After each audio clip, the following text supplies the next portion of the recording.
नमस्कार दर्शकों, स्वागत है आपका विनायक क्रिएशन में। आज मैं अपनी पेंटिंग जब बना रही थी तो मुझे एक कहानी याद आई। आइए तो अपनी पेंटिंग को बनते हुए देखते हैं और एक कहानी सुनते हैं। शहर से थोड़ी दूर एक छोटी सी सड़क थी। सड़क के दोनों तरफ ऊंचे ऊंचे पेड़, बिजली के खंभे और दूर तक फैले खेत थे।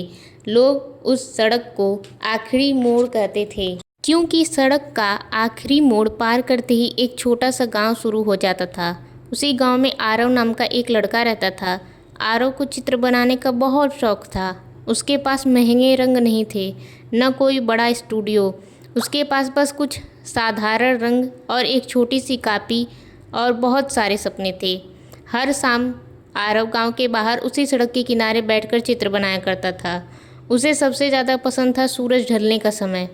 एक दिन वह सड़क के किनारे बैठा आसमान को देख रहा था। आसमान का एक हिस्सा गहरा नीला, दूसरा हिस्सा लाल, नारंगी और पीला रंग से चमक रहा था। ऊपर चांद दिखाई देने लगा और कुछ दूर पक्षी अपने घोंसलों की तरफ लौट रहे थे। आरव ने अपनी कॉपी निकाली और बोला, काश मैं इस खूबसूरत नज़ारे को हमेशा के लिए अपने पास रख पाता।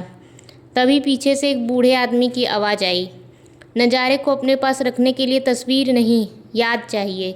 आरव ने पीछे मुड़कर देखा। वहाँ गांव के रघु काका खड़े थे।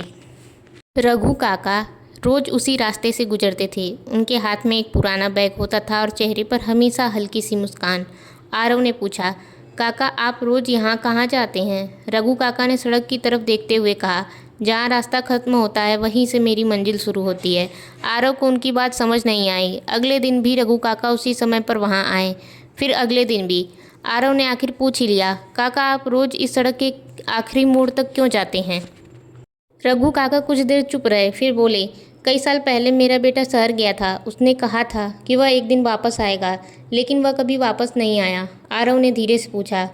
रघु काका मुस्कुराए, लेकिन मैंने इंतज़ार करना नहीं छोड़ा। आरव ने पूछा, अगर वह कभी आपके पास न आए तो?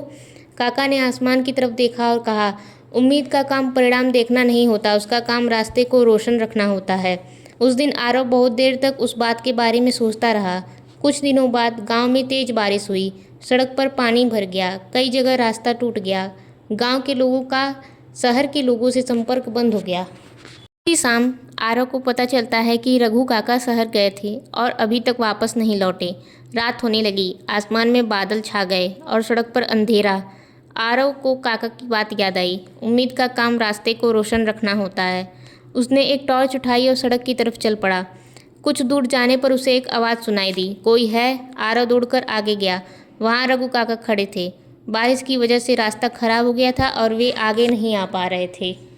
आरव ने उनका हाथ पकड़ा और कहा, काका चलिए मैं आपको गांव लेकर चलता हूँ। दोनों धीरे धीरे वापस चलने लगे। रास्ते में काका ने पूछा, आरव तुम्हें डर नहीं लगा? आरव मुस्कुराया, लगा था, लेकिन आपने ही तो कहा था कि उम्मीद रास्ता रोशन करती है। रघु काका कुछ नहीं बोले, उनकी आंखों में बस खुशी थी। गांव पहुंचने के बाद काका ने अपना पुराना बैग खोला। उसमें एक छोटी सी तस्वीर थी। आरव ने तस्वीर देखी। उसमें एक जवान लड़का था। आरव ने पूछा, ये कौन है? आपका बेटा? काका ने सिर हिलाया, हाँ। फिर उन्होंने तस्वीर आरव को देते हुए कहा, मैंने इसे सालों संभाल कर रखा है। आरव ने तस्वीर वापस कर दी। काका इसे आप ही रखिए, ये आपकी सबसे कीमती चीज़ है। काका मुस्कुराए और तुम्हारी सबसे कीमती चीज़? आरव ने अपनी छोटी सी कॉपी दिखाई। मेरे सपने। अगली सुबह आरव ने फैसला किया कि वह उस सड़क का एक बड़ा चित्र बनाएगा। उसने नीले आसमान से शुरुआत की, फिर लाल और नारंगी सूरज, फिर चांद, पेड़, बिजली के खंभे और आखिर में वह लंबी सड़क जो दूर जाकर एक मोड़ पर गायब हो रही थी। लेकिन आरव ने सड़क के आखिरी मोड़ तक एक छोटी सी रोशनी भी बनाई। रघु काका ने चित्र देखा और पूछा, ये रोशनी क्यों बनाई? आरव ने पूछा, आपको नहीं पता?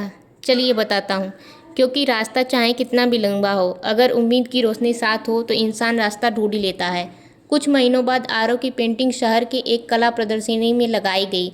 लोग उसकी पेंटिंग को देखते और कहते, कितनी खूबसूरत सड़क है। लेकिन आरव जानता था कि वह सड़क तस्वीर की नहीं, वह इंतज़ार, सपनों और उम्मीद की तस्वीर थी। रघु काका भी गए और पेंटिंग देखकर बोले, आरव, आज समझ आया कि मेरा बेटा वापस आए ना आए, मेरा इंतज़ार कभी बेकार नहीं गया।